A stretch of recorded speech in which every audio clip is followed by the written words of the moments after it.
Amen. Parce que l'église locale, comme je venais de dire qu'il y a deux types d'églises. Nous avons l'église locale et l'église corps. Maintenant, l'église locale, c'est l'ombre de l'église corps du Christ. Amen. Amen. Ok, je vais continuer. L'église locale, c'est l'antichambre de l'église corps. L'antichambre veut dire une salle d'attente. Tu s'est réuni à une autre pièce. Donc quand nous sommes dans l'église locale, nous sommes dans une salle d'attente avant d'accéder dans l'église corps. Tu ne peux pas accéder dans l'église corps sans transiter dans l'église locale. Parce que l'église locale, c'est un lieu transitoire avant d'accéder dans l'église corps. Parce que l'église locale est une salle de formation. C'est une atelier. Alléluia. Amen. Prenons l'exemple de l'atelier. Là on travaille les bois. Selon Jérémie chapitre 10 verset 3. La Bible dit les bois la main de l'homme coupe les bois. Et la main de l'homme commence à travailler ces bois-là. Cela prouve à suffisance l'église locale qui est comme atelier reçoit les gens dans leur nature brute. Cette brute-là, ils viennent dans l'église et de même que dans l'atelier il y a les charpentiers. Les charpentiers commencent à travailler. Alléluia. Amen. Ils travaillent. S'ils reviennent demain, les mêmes bois qui avaient des boussures par-ci par-là, tu les trouves en forme de bois plat. C'est parce qu'un charpentier l'a travaillé. C'est pareil dans l'église locale. Nous étions dans la forêt. Des oliviers sauvages. On n'avait pas l'accès dans la maison de Dieu. Mais avant d'arriver là-bas, il y a un lieu transitoire. On doit te travailler pour que tu aies la forme de Christ. Est-ce que tu le comprends bien? Amen. Pour que tu aies la forme d'Adam avant la chute. Parce qu'il était à l'image et à la ressemblance de Dieu. Mais depuis la chute d'Adam, il avait perdu cette nature-là. Maintenant, quand tu viens dans l'église locale, on te travaille. On te travaille. Pour te donner la forme d'Adam.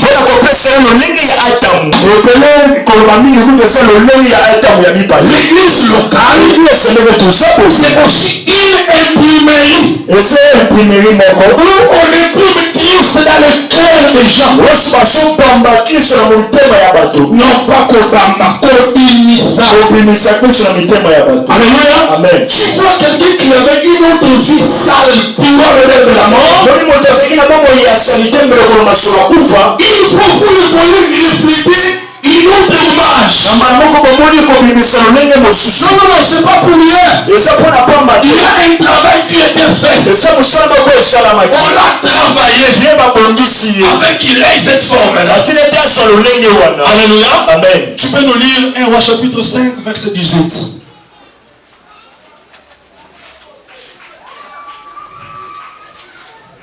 Nous expliquons l'église locale. Voulons que le peuple de Dieu comprenne. 1 Roi chapitre 5 verset 18. 1 Roi chapitre 5 verset 18. Les ouvriers de Salomon, oui, c'est les Hiram et les Guibliens, oui, les tailleurs, et ils préparaient les bois et les pierres pour bâtir la maison. Ok. Là, il y a l'histoire de Salomon. Suis-moi très bien. David voulait bâtir un temple. Mais Dieu ne lui avait pas permis. Parce qu'il était un homme de guerre. Il avait versé beaucoup de sang. Maintenant Dieu donne l'ordre à Salomon. Maintenant pour la construction du temple, Salomon rédige une correspondance pour envoyer à Hiram, roi de Tyr. Il dit ceci. Envoie-moi des bois. Bien-aimé, envoie-moi des bois. Envoie-moi des pierres. Il spécifie en disant, tu sais bien que sur cette terre, il n'y a pas de gens qui savent couper les bois comme les Sidoniens. Alors Hiram était très joyeux. Il envoya les bois et les pierres sur les radeaux pour les expédier par la voie maritime. Mais quand ces bois sont arrivés à Jérusalem, parce qu'il y avait un travail pour bâtir la maison de Dieu, l'édifice, les temples sur le mont Moria. Qu'est-ce que Salomon a fait? Il n'a pas utilisé ces bois-là directement au temple. Il les a amenés au carrière. On a amené les bois dans l'atelier. On a amené les pierres dans les carrières. Dans les carrières, Salomon lui-même, parce que les temples étaient les temples de Salomon. Lui-même Salomon, il a engagé les tailleurs de pierres.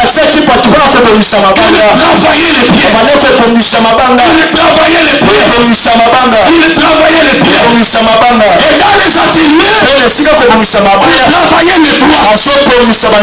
Qu'est-ce qu'ils étaient en train de faire? Ils étaient en train d'extraire la nature païenne. La nature de Sidon. La nature de Tyr. Parce que les bois, dans l'interprétation prophétique, c'est l'homme. La pierre, dans les prophétiques, c'est toujours l'homme.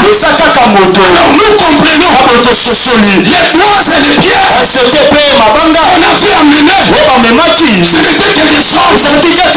Et spirituellement parlant, ils ne pouvaient pas passer directement à la construction du temple. Il faudrait d'abord que ces hommes-là, ces hommes en forme de pierre, ces hommes en forme de bois, passent d'abord dans les carrières.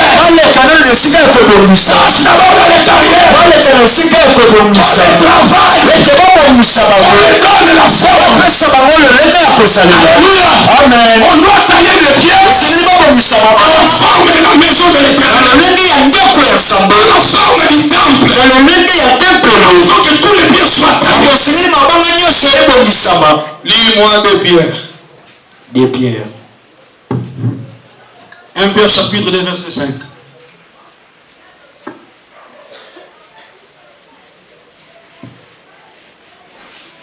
Pierre 2, 5.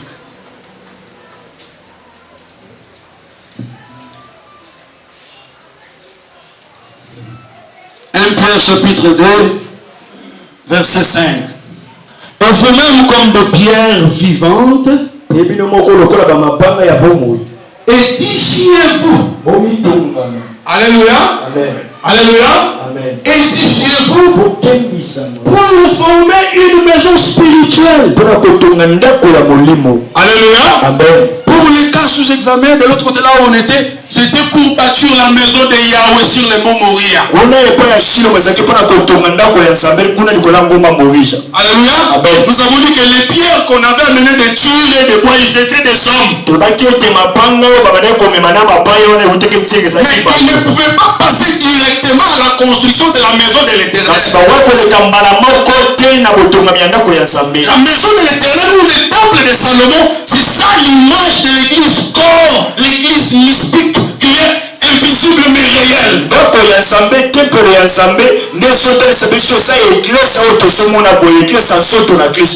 que ces biens soient utilisés, on les a d'abord taillés. Alors c'est pour te dire, toi aussi, étant une pierre, tu étais à Sidon, tu étais à Tyr, tu es venu dans l'église. Maintenant les Salomon moderne, qui est Jésus de Nazareth, celui qui a besoin de son épouse église, il connaît que tu lui appartiens, il t'aime, mais il a d'abord dit ceci: avant que tu ne sois utilisé dans l'église corps, tu ne figures sur la liste de ceux qui sont dans l'église corps, il faut d'abord dans l'église locale. Tu es l'image des carrières, tu es l'image de l'atelier. Et dans notre église, Dieu a placé son tailleur de pierre, l'homme de Dieu, le pasteur Gédéon, celui qui te travaille. Tu sais bien que tu étais un grand buveur, mais aujourd'hui tu ne bois plus, parce qu'un travail a été fait sur toi. Tu menais une vie sale, mais aujourd'hui tu invoques Dieu, parce qu'un travail a été fait sur toi. Tu avais les postures de l'impudicité, tu avais les postures de vol, quand on t'a taillé, quand on taille, ça fait mal, mais ça soigne. Quand on t'a taillé, peut-être disait Daddy Alexis, pasteur Alexis, mais et soignez-le quand même, parce que va travailler. Avec un homme magasin bien aimé, peut-être ensemble ma boko. Alléluia. Amen. Et dans ces carrières, les carrières de ton côté, il t'envoie d'abord ici pour que tu sois travaillé. Et après quoi? Un Pierre vient nous confirmer. Il est chez vous, pierre vivante, pour construire un édifice spirituel. Mais c'est quoi l'édifice spirituel? C'est quoi cet édifice invisible mais réel? C'est l'église corps du Christ.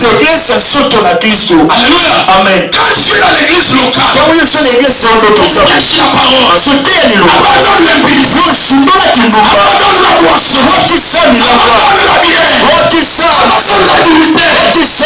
Ça fait mal, mais ça te soigne. Ça fait mal, mais c'est ce qui te donnera l'accès dans l'église corps. Parce que lors de l'enlèvement, on ne va pas venir prendre le Seigneur tellement un bébé. Église à pasteur Gédéon et le côté de Mata. Non, c'est pas ça. Non. Christ c'est là dans le fer. Et tout celui qui fait partie de l'église corps du Christ, qu'il soit francophone, anglophone, lusophone, qu'il soit hispanique, s'il a la sémence de Dieu, il est enlevé. Alléluia. Amen. Ce sont les histoires dénominationnelles. Non. Christ prendra ceux qui seront comme lui. Alléluia. Amen. Alléluia. Amen. Alléluia. C'est ici quand nous prêchons la parole, nous baptisons Christ dans le cœur. Nous baptisons Dieu dans vos cœurs. Alléluia. Amen. Jusqu'au point où tu parles comme lui. C'était avant le Saint-Esprit. Mais manifester déjà la nature de Christ. Donc c'est pour cela l'église locale est très importante. Malheur à toi qui as fait 10 ans dans l'église. Tu sers Dieu. Mais tu bois. Tu fumes. C'est quoi? Bien aimés frères et sœurs, je vais pas vous surprendre. Chez moi, je suis à Lingouala. Nabimi, nandako nangai, naba 0h15. Nazo contrôler par esprit à venir. Nakomu pembeni ya coin. J'ai trouvé un garçon. Alors moi le pantalon na excusez-moi, il a sous culotte. Afandi la position haut. Mais qu'est-ce qui se passe avec lui? Oh, amelaki bombe. Nabi bombe, ça dit mélange. Il y a poussière, il y a chose d'échappement. Nabi loko mongo bo basangisi. Donc mutu, tout qui mutu a son ni bomba, il moko petit fait. Donc tu es ici à l'église. Tu es chante. Tu es intercesseur. Tu es protocole. Mais tu fumes. Mais tu bois. Tu es impudent. On t'embrasse au coin et tu viens à l'église. Malheur à toi. Malheur à toi. Mais erreur tout celui. La parole. Et tu changes sa nature. Celui qui croira sera baptisé, sera sauvé. Mais la plupart des gens, il est à l'église 20 ans. Tu ne l'as melaka. Ayembaga me awoyako yembele bino na kuti ya masanga bino bobule ana molimo te alangwe. Frère, oh. La plupart des gens qui servent Dieu dans les désordres finissent toujours mal. Alléluia. Amen. Servons Dieu dans la crainte. Dans la sanctification. Dieu va bénir. Dieu va bénir.